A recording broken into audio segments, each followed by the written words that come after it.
Bir kunda qanaqa qilib ikkita uchtalab video montaj qilasiz, charchab qolmaysizmi deganlar uchun, yaxshi montajyor uchun birinchi galda har doim yaxshi monitor kerak, undan keyin ish jarayonini yengillashtirib beradigan qurol.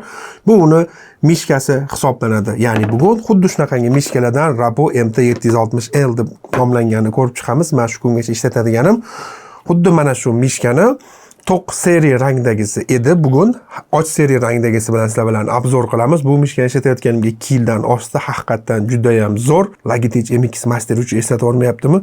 Deyarli o'shandan ilhomlanib, to'g'rirog'ini aytganda kopiya qilinib, yana ham boshqacha ko'rinishdagi mishka hisoblanadi. Muhimi esa narxi 2-3 barobar arzonroq. Yaxshilab joylashib oling. Bugungi videoni boshlaymiz.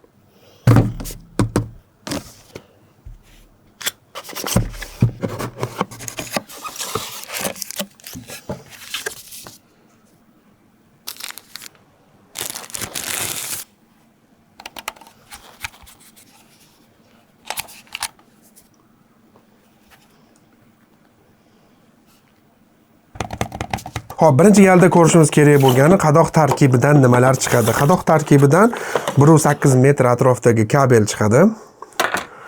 O'zini yo'riqnomasi va undan keyin bizda chiqadigani o'zini qo'shimcha dangle. Nimaga qo'shimcha? Sababi mishkani tagida ham bizda yana bitta dangle bor. Bu asosiysi hisoblanadi. Mana ikkita dangle bor. Bu qo'shimcha degani bu zapaska degani emas.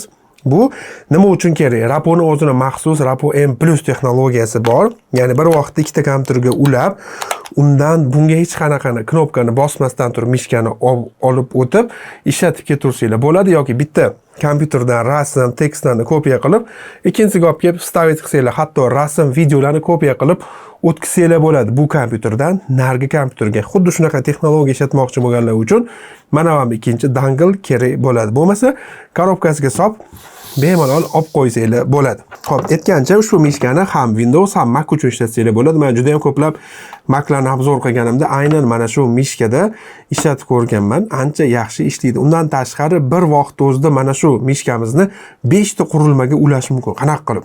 Birinchi ulanish usuli bu Bluetooth hisoblanadi. Bluetooth 4.0, Bluetooth 5.0 ni qo'llab-quvvatlaydi. 3 ta Bluetoothga ulashinglar mumkin bo'ladi. Ana endi uni almashtirish uchun mana shu mishkamizni orqa tarafda, o'ng tarafda bitta knopka, chap tarafda knopkasi bor. O'z Bluetooth rasmi turibdi. Birinchi Bluetoothdan 2 ga yana bitta bossanglar, 2 ga yana bossanglar, 3-chi Bluetooth qurilmasiga o'tadi. O'rtada esa o'chirib yoqish knopkasi bor. Markazda tursa mishkamiz o'chgan bo'ladi yoki sim orqali ishlashni boshlaydi. Yuqoriga ko'tarsa 2.4 GHz, pastga tushirganimizda Bluetooth orqali ishlashni boshlaydigan bo'lsa, o'ng tarafdagi o'zi programma orqali yoqib qo'yiladigan maxsus o'zi knopkasi hisoblanadi. Mana bu qismi magnit. USB dangle yo'qolib qolmasligi uchun shuni tagiga solib qo'ysanglar bo'ladi. Va bunday qilib ko'rdinglar? Juda ham oson qopqog'i yopiladi. Ya'ni bilganinglardagi ikkinchi usuli aynan mana shu o'zidan chiqadigan dangle orqali istalgan xohlasanglar Mac'ga, xohlasanglar Windowsga ulashinglar mumkin bo'lsa, 3-galda boyga aytganim kabi o'rtaga qo'yib qo'yib, ya'ni mishkani o'chgan holatda bo'ladi. Sim orqali ishlatib ketsanglar, sim bilan ishlayotgan paytda zaryadga ham olishni boshlaydi. Aytgancha bitta to'liq quvvat bilan hattoki 2.4 GHz rejimda 160 soat ishlatishingiz mumkin degani. Bu degani o'rtacha Rapon aytishi bo'yicha bir oy normal holatda zaryadga qilmasdan maza qilib ishlatsanglar bo'lar ekan. Bluetooth bilan esa 150 soatga yetar ekan zaryadkasi. Ya'ni o'zingizlar bir kunda necha soat ishlatishingizni qarab hisob-kitob qilib olsanglar bo'ladi. Ana endi keling texnik xususiyatlariga to'xtalishni boshlaymiz. Buning ichiga oddiy ofisning sensor qo'yilmagan PA-W3220 deb nomlangan 4000 dpi gacha ishlatishingiz mumkin bo'lgan. Undan ham tashqari bizda ishlash IPS 30 hisoblanadi, tezlanishi esa 10G. To'g'ri, bu ofis ishlari uchun nima kerak deyishingiz mumkin, lekin faqat ofis, montaj, 3D uchun emas. Orada actiondan tashqari, ya'ni Counter, PUBG, Valorant kabi action o'yinlardan tashqari strategiya, ochiq dunyo o'yinlari yoki shunchaki qanaqadir boshqacharoq o'yinlarni o'ynamoqchi bo'lsanglar, hattoki Call of Duty kabi o'yinlarda ham maza qilib o'ynasanglar bo'ladigan, ya'ni juda ham oddiy ofisning sensor turgani yo'q. O'rta darajadagi o'yin uchun mo'ljallangan sensor o'rin olgan.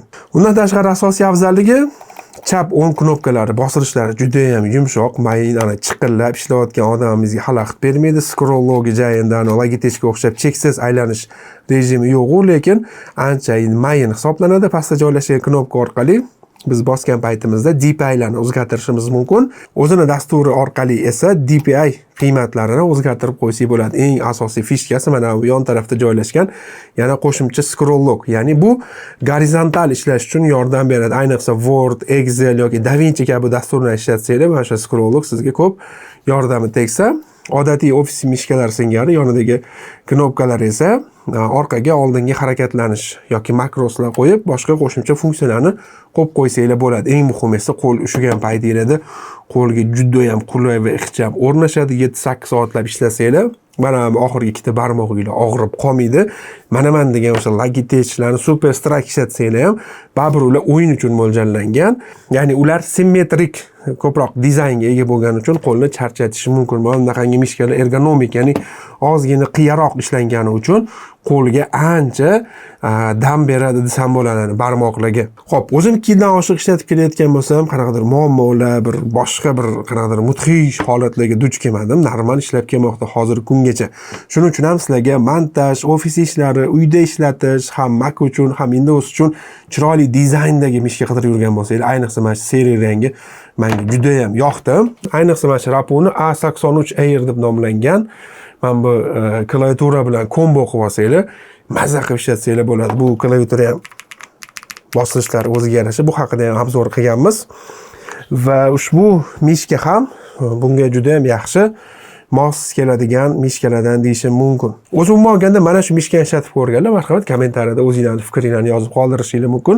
Haqiqiy xarid qilib olgan insonlar fikrini kutib qolamiz. Haqiqiy ishlatib ko'rayotgan inson sifatida meni bahoyim bu mishkaga 5 dan to'g'ri 9 qo'yaman. Ya'ni 5 dan 5 qo'ysam, Logitech ishlatagan xafa bo'lib qolmasin, shunga 5 dan to'g'ri 9 qo'yamiz. Hop, Rapuni rasmiy saytidan programmasini yuklab olib ochadigan bo'lsak, ko'rishimiz mumkin. Bizda o'sha boyaga ko'rsatganim klaviatura A83 Air va MT760 mana zani mishkamizni ko'rmoqda. Mana shu joyi o'zida bossak, qoraroq rejim kimgadir yoqadigan bo'lsa, marhamat bunaqa rejimni ishlatsanglar bo'ladi. Mishkani tanlaymiz va uni bizga sozlamalar ochiladi. Ko'rishimiz mumkin, bizda 5 xil tayyor preset tayyorlangan ekan, ya'ni knopkani bosgan paytimizda mishkadagi aynan DPI knopkani mana shu DPI qiymatlariga ketma-ketlikda o'zgaradi. Mana 4000 maksimum qiymati. O'zi normal ishlatish 1600 hisoblanadi. Undan keyin mana shu knopkalarga boshqa kombinatsiyalarni biz bu joy orqali joylashtirib olishimiz ham mumkin bo'ladi. Hop, parametrlari ko'rishimiz mumkin. Mishkamiz necha gersda ishlash mumkinligini, mana misol uchun men 500 gers tanlab qo'ydim yoki 1000 gers tanlab qo'ysanglar ham bo'ladi. Hattoki Ctrl 2 ni shunchaki kirib nomiga zerkanda 1/2 soat 20 minut o'ynashga 1000 gers ham o'zi aslida yomon emas. Bu esa o'sha aytganim Rapu M+ texnologiyasi mana shu joydan amalga oshiriladi. Mana mishkani ranglarini biz bu yerdan tanlab olishimiz mumkin. Boyagi seriya rang mana bu yerda. Mana boshqa o'taylik. Mana mishkamizni seriya rangda ko'rsatadi. Undan tashqari bizda mana bunaqangi rozviy ko'rinishi ham bor ekan. Och pushti rang. Mana hozircha bunda yo'q. Och seriya va to'q seriya bizda ranglari mavjud. Bu yerdan o'zingizlar dasturni update qilib qo'ysanglar bo'ladi. O'zi ortiqcha boshqa narsalar yo'q. Ofis mishkasi uchun kerakli bo'lgan hamma sozlamalar bu yerda o'rin olgan. Yetgancha Rapu mahsulotlarini eng qulay narxlarda G-Store do'konlari orqali xarid qilsanglar bo'ladi. Garantiyasi bor. Undan tashqari O'zbekiston bo'ylab yetkazib berish xizmatlari mavjud. Klaviatura, mishka, naushniklarni ham eng qulay narxlarda olsanglar bo'ladi. Sizlar bilan esa keyingi video tahlilida ko'rishguncha deb qolamiz. Charchamanglar, salomat bo'linglar. Professional montajyor bo'laman deganlar uchun maxsus taklif. Premiere Pro Zoru 2U2 8 ta modul.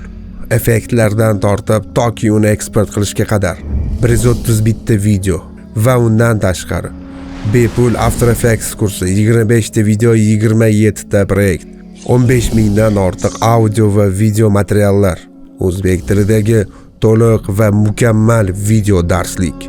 Montaj haqida yana ham jiddiy gaplashamiz.